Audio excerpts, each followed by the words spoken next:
Let's look at the situation as has been reported everywhere. Israel and Iran and United States continue the conflict with each other. Israel has stuck to its goal. They haven't wavered from the goal. They've been striking Iran's military and political leadership.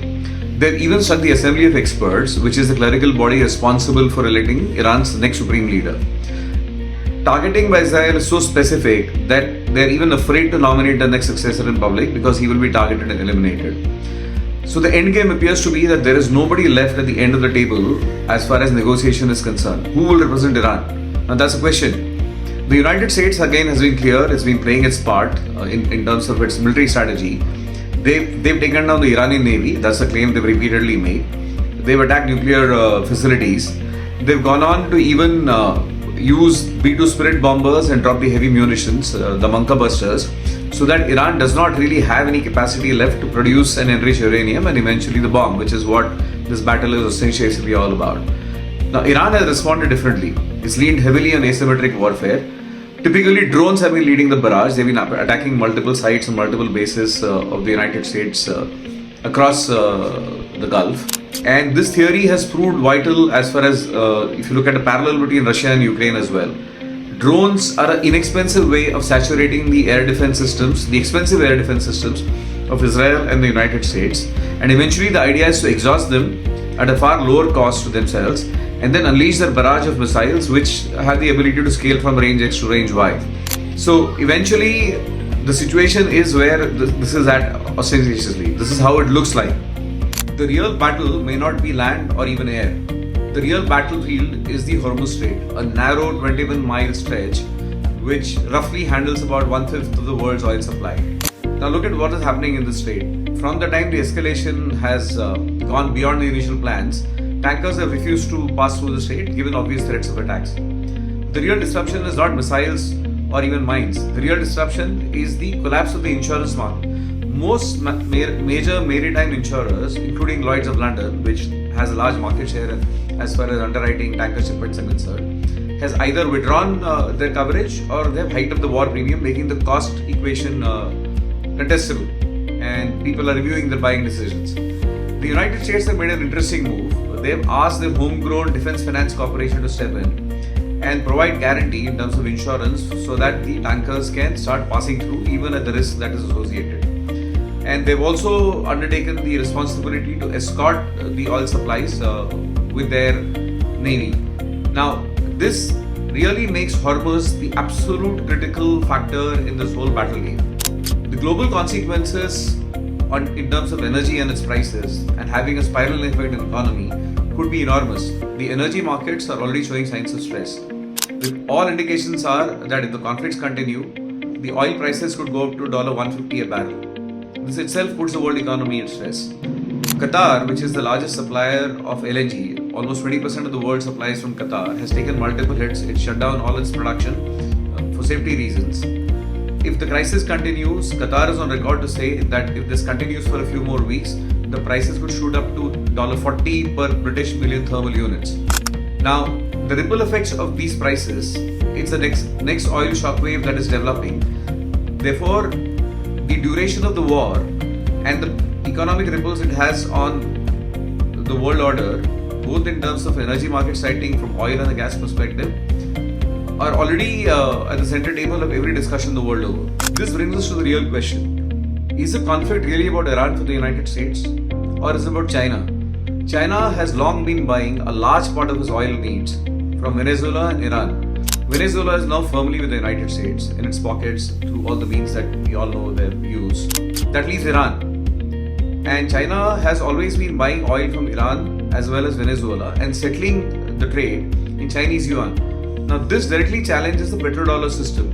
The petrodollar system has been the key factor in supporting the global dominance of the United States financial system. China already has a stranglehold on rare earths, and rare earths and their availability impact multiple capabilities of all the superpowers, as they call themselves. So energy supply routes and their control will provide leverage to the United States. So the battle may not be about Iran at all as far as the United States is concerned. The real battle is to get energy leverage and outpace its rival China and get a lever on them which they don't have so far. In every war game that the Pentagon has done, as per reports, they always lose to China. So this could be a long strategic move to corner China and thereby have leverage, which so far it doesn't seem to have. Another dimension that has emerged, while the US and Israel continue to pound Iran, almost on the verge of obliterating all the signs that we see and all their political, military, naval installations, they're parallelly arming multiple insurgents within Iran and outside, including the Kurdish insurgents, in the hope or with the aim that they eventually take the battle to the ground instead of United States or even Israel putting their boots on the ground. Now, so far there has been little evidence that these insurgents are willing to step into the conflict on the ground, taking advantage of the crippling of the entire military and political leadership of Iran. And if that doesn't take place, which seems to be a parallel move that both the players are making, then this conflict perhaps may not go to its logical end in terms of actually de-risking the United States and Israel as far as ground troops are concerned. So what can we conclude from all this? Israel's objectives are fairly clear, like I said in the beginning. Neutralize its existential threat, which is Iran. The United States, however, may be pursuing a larger geopolitical strategy. Energy supply chains, maritime routes and choking them and taking control. The petrodollar system, which has held its global dominance over the last several decades, and its strategic rivalry with China. So, both parties in the war are playing different objectives. Now, the risk here are immense. With each prolonged week of conflict, the energy prices are going to spike up and will impact the global economy if they have not already started doing so. So, where does this end? Does the United States have an off-ramp or a face saver, as we call it? Now, if you look at the history of the United States, Bush in another conflict had just said mission accomplished, whereas the mission wasn't really done. So the United States may be toying with multiple ideas, multiple scenarios in terms of an off-ramp if the strategy does not work in the coming weeks. Trump is on record to say that only unconditional surrender by Iran is acceptable. They will stop at nothing else. Now, if you look at the history of Iran, it's shown severe resilience at prolonged conflicts. The Iran-Iraq war lasted for 8 years. And if you look at conflicts further down history, they've shown enough resilience. So this conflict is unlikely to end soon. So will the United States look for an off-ramp? Will Israel prevail upon America that its objectives are met and will withdraw? Or will multiple parties now start getting together to try and put pressure on Iran? Not so much on Iran, but the United States particularly, given that the energy prices impact one and all. Either way, this conflict, whichever way it ends, is the beginning of the reshaping of a larger geopolitical shift in global patterns, global alliances. Like I said in the previous episode, there are no clear friends, there are no clear enemies. People are taking all forms, shapes and sizes depending on the convenience. And oil and gas continue to dictate behavior of every player, current players, active players, core players and fringe players. The geopolitical shifts are going to be enormous, and a Defense and World Affairs Monitor will be tracking these, and we'll be back soon for the next update. Thank you for joining in. If you like the perspective on the Iran-centric conflict, please like, share and subscribe. And if you believe this content would interest somebody else, please pass them on as well.